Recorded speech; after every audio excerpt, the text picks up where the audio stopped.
이번 시간에는 어떻게 매수하냐 요거에 대해서 한번 얘기를 해보도록 하겠습니다. 자, 코스트 에버리지 효과라는 게 있어요. 뭐냐면 적립식 매수라고도 하는데 DC, 미국에서는 DC라고 해요. 달러 코스트 에버리지 이런 식으로 표현을 해요. 이게 뭐냐면 같은 기간을 간격을 두고 같은 금액씩 사는 거예요. 예를 들면 매주 월요일날 나스닥을 10만원어치씩 사겠다, 이런 게 적립식 매수예요. 매주 월요일날 똑같은 시간에 사는 거. 안 그러면 매일 사는 것도 괜찮아요. 매일 아침 9시에 10만원어치씩 산다, 이것도 적립식이고, 혹은 매달 1일에 산다, 이것도 적립식이에요. 그래서 같은 기간 동안에 똑같은 금액으로 사는 게 적립식 매수예요. 근데 이제 이렇게만 들으면 되게 쉽잖아요, 방법이. 매달, 안 그러면 일주일에 한 번씩 같은 금액으로 산다. 엄청 쉽잖아요.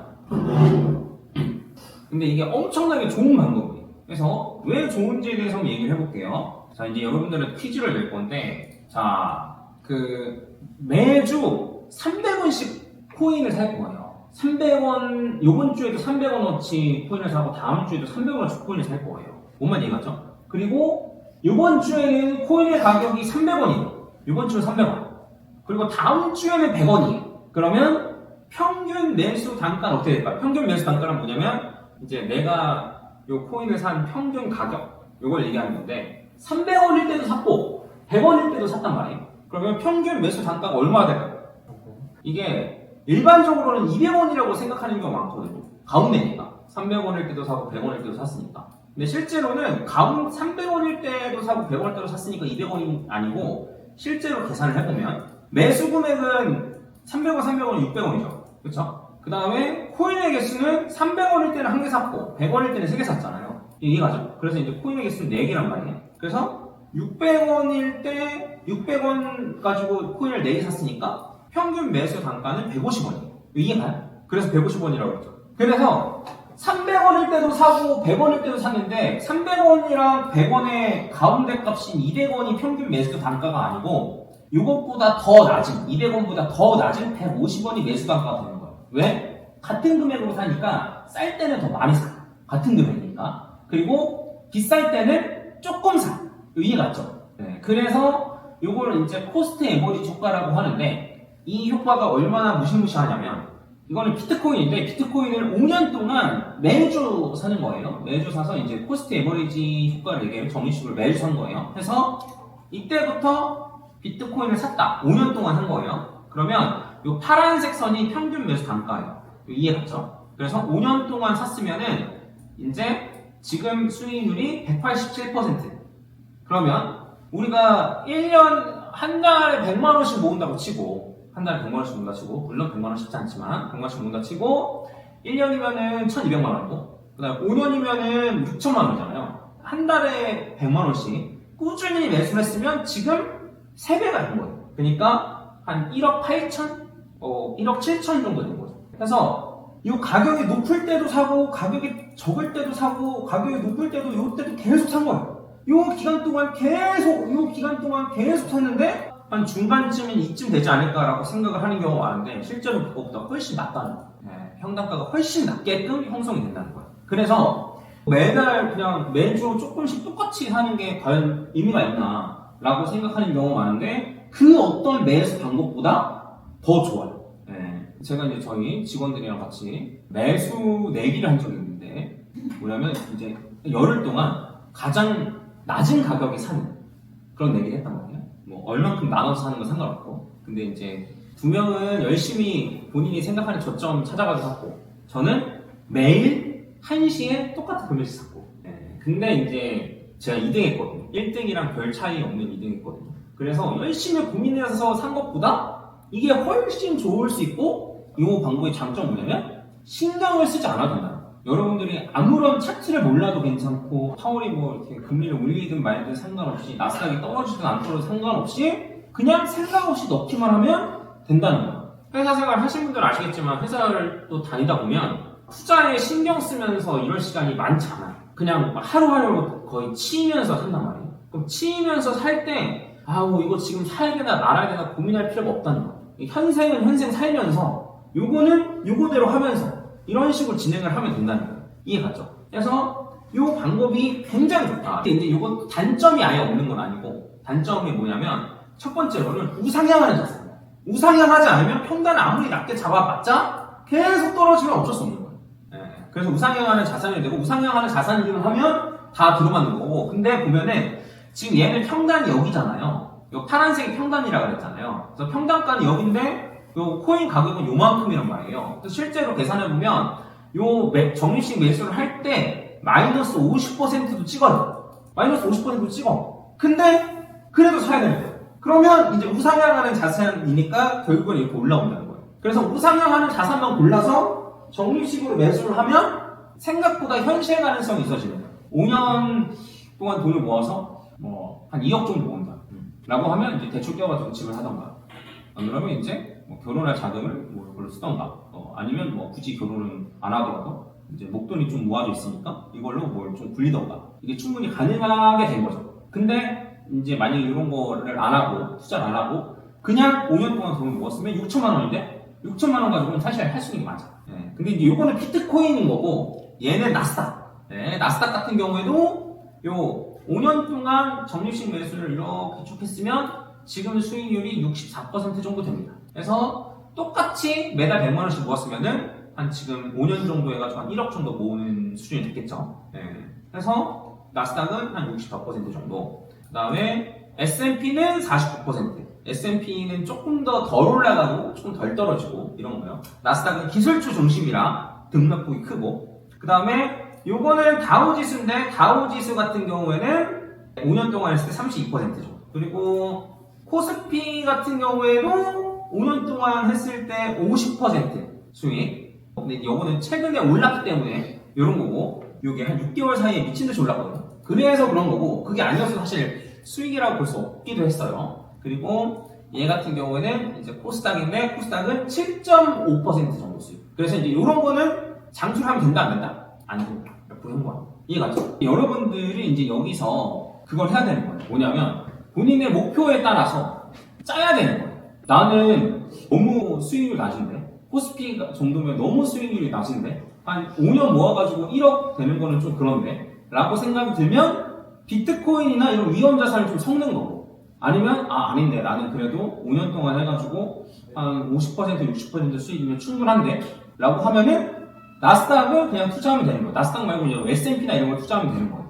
그래서 이런 거의 비율을 여러분들이 잘 설정을 하면 돼요. 근데 이제 아무래도 비트코인이 더 안전하나요? 나스닥이 더 안전하나요? 라고 물어보면 당연히 나스닥이 더 안전하겠죠. 그렇죠? 그리고 생각을 해보면 비트코인 같은 경우에는 5년 뒤에 과연 비트코인이 남아있을까? 라는 생각을 할 수도 있잖아요. 그래서 만약에 비트코인이나 더 위험한 자산들을 장기 투자를 하려고 한다면 그런 거에 대한 공부가 들어있어요. 나스닥은 공부할 필요가 아예 없거든요. 나스닥은 미국이 망할 거라는 생각은 지금 거의 안 하잖아요. 어차피 나스닥 망하면 다 망하니까. 이런 생각을 갖고 있으면 되는 건데, 그래서 나스닥이나 S&P를 망할 걱정을 굳이 할 필요가 없는데, 근데 비트코인 같은 경우 혹은 양자주, 지금 요새 미국에서 양자 컴퓨터 관련 주식 좀 핫하거든요. 아이언프나 이런 게 핫한데, 그런 것들은 당연히 수익 기대치는 높지만 과연 그게 5년 뒤까지 남아있을까? 라는 거에 대한 공부를 해야 된다는 거죠. 이해갔죠? 그래서 공부하기 싫으면 뭐 투자하면 된다? 그냥 미국 주식 투자하면 된다.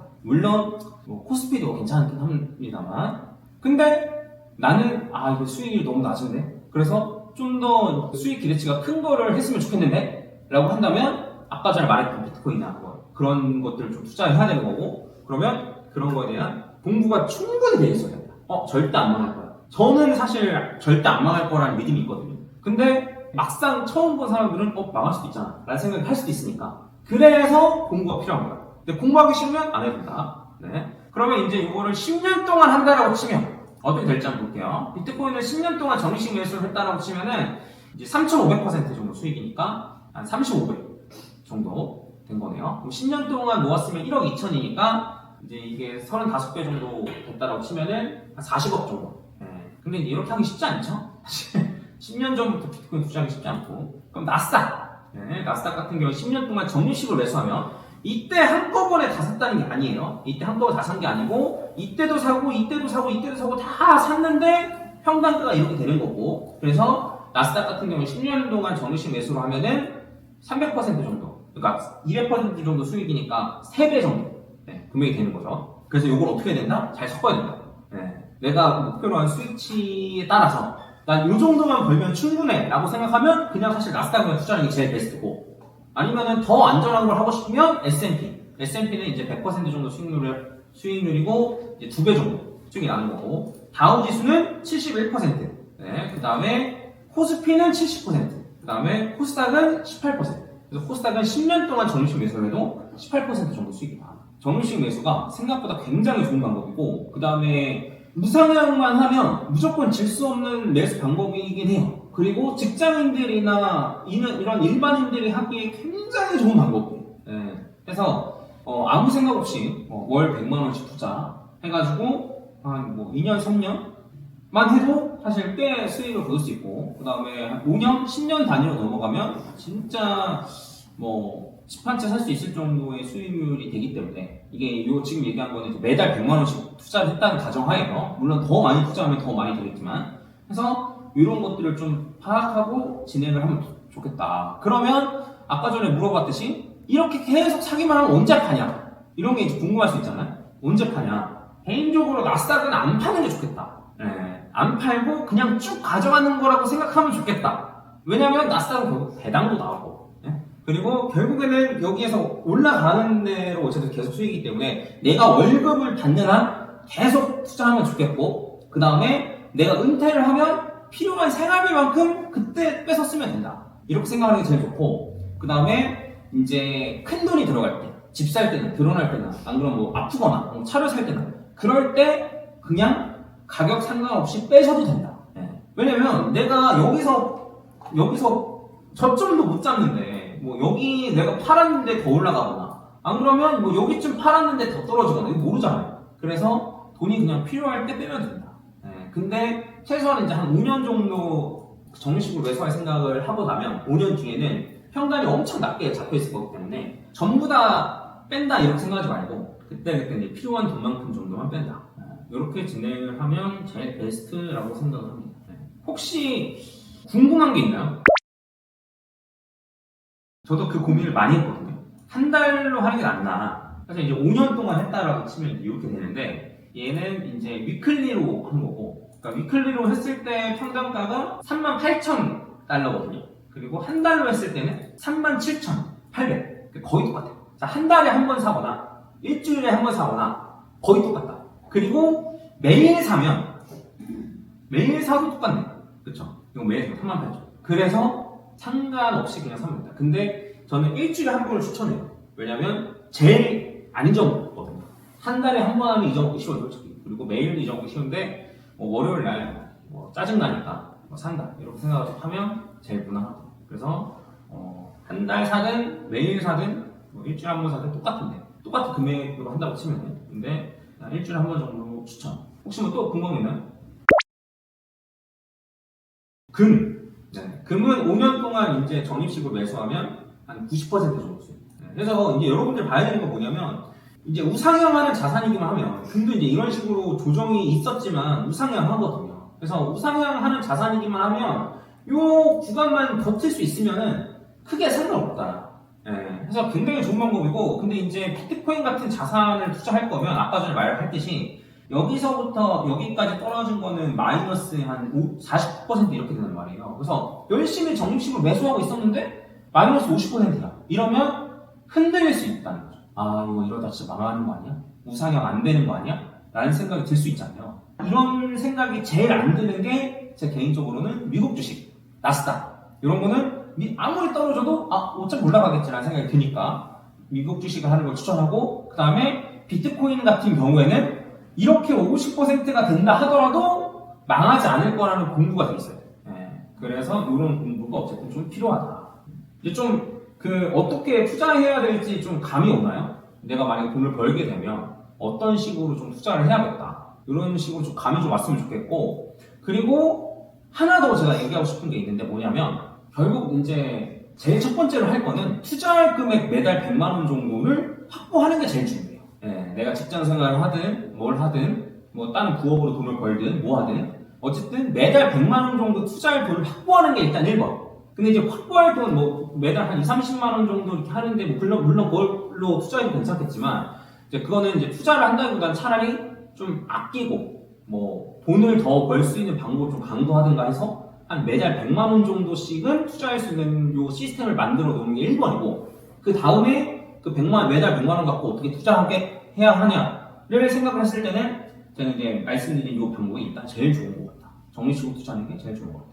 단타로 한 것보다 더 좋을걸요? 수익 맞나요, 지금? 왜냐면 이제 비트코인 같은 경우에도 지금 한 3배?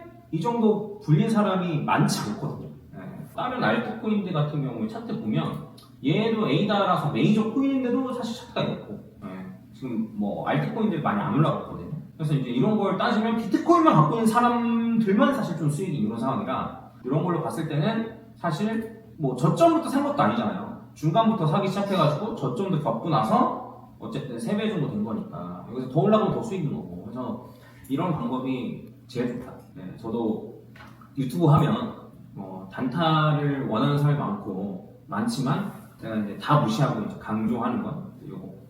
저는 사실 단타로 돈 벌어서 퇴사를 했는데 근데 이제 퇴사하고 나서 5대5로 나눠가지고 5는 적립식으로 하고 5는 단타로 해가지고 이제 사실 단타랑 장투랑 제 수익률을 비교할 기회가 생겼거든요. 근데 막상 내가 단타를 아무리 열심히 해도 적립식으로 하는 수익률이 더 좋거나 비슷하거든요. 근데 내가 들이는 노력은 훨씬 적고 이런 경우가 저는 아예 대놓고 비교할 경우가 생겼어가지고 그 다음에 내가 더 추가적으로 뭘 하고 싶다 라고 하면 이런 비교 같은 게 좀 들어가는 건데 오케이 그러면 제가 최근에 나스닥을 샀었거든요. 나스닥을 언제 샀었냐면 나스닥을 제가 요때 샀어요.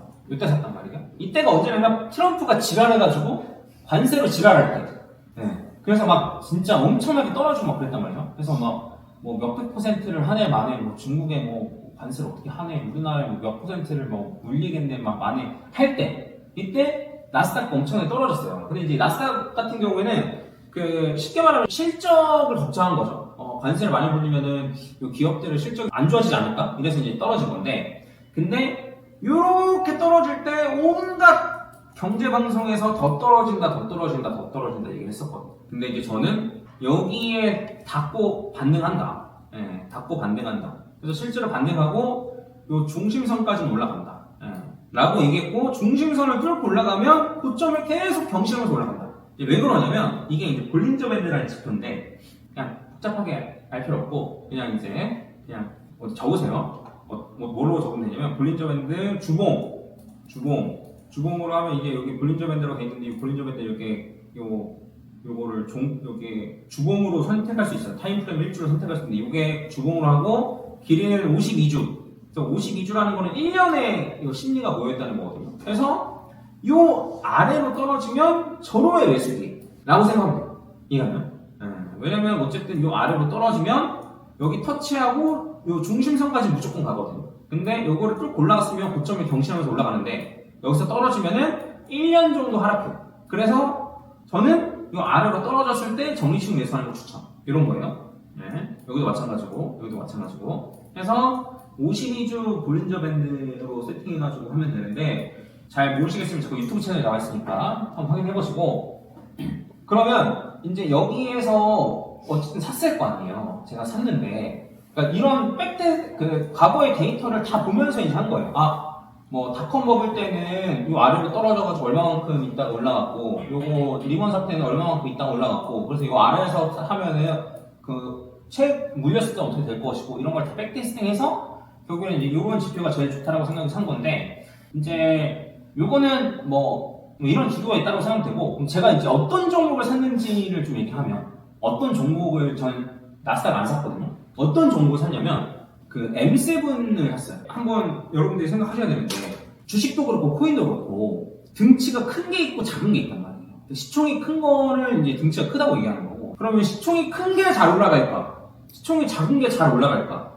라고 한번 생각을 해보면 뭐가 잘 올라갈 것 같아요? 일반적으로 사람들은 시총이 작은 게 많이 올라갈 거라고 생각해요. 가벼우니까 라고 생각해요. 왜냐면 엔비디아 같은 경우는 시총이 굉장히 크기 때문에 매수세가 아무리 많이 들어와도 얼마나 오르겠어라고 생각하는 사람이 많고 시총이 작은 애들은 조금만 조금만 매수세가 들어와도 많이 올라갈 거라고 생각하는 경우가 많아요. 뭐 나중에 투자해보시면 무슨 얘기인지 아마 좀 느낌이 올 거예요. 근데 실제로는 그렇지 않다. 실제로는 보다 간놈이 더 많아요. 그래서 실제로 M7을 제외하면 나스닥의 절반 이상이 M7으로 구성되어 있거든요. 시총으로 비교하면.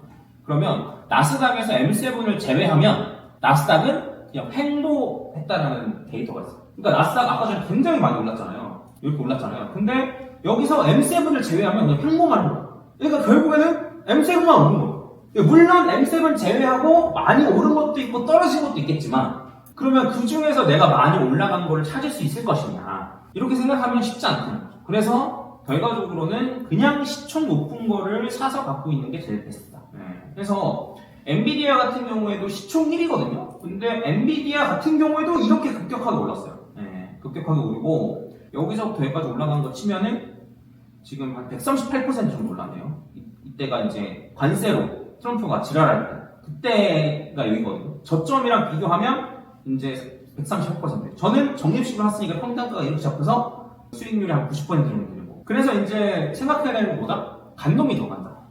그래서 괜히 이상한 잡주식, 잡코인 이런 거 하는 것보다 그냥 시총 높은 걸 하는 게 좋다. 그냥 단순히 코인으로만 계산해도 그래요, 사실.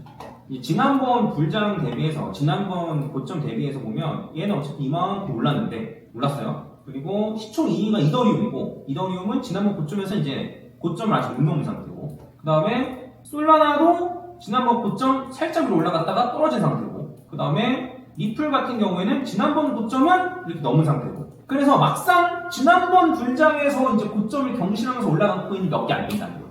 근데 지금 말했던 코인, 경신하면서 올라가거나 거의 비슷한 코인 같은 경우에는 다 시총이 높은 애들이에요. 비트코인, 이더리움, 리플, 솔라나 다 얘네가 1, 2, 3, 4등인 거예요.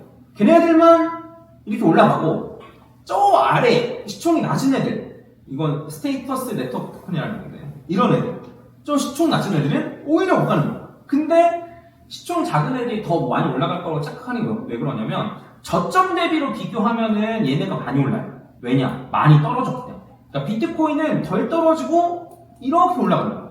그리고 이런 잡코인들은 많이 떨어지고 이렇게 오르는 거예요. 그러면 내가 이렇게 저점을 잡을 수 있으면 얘를 사도 되는데, 그렇죠? 저점을 못 사.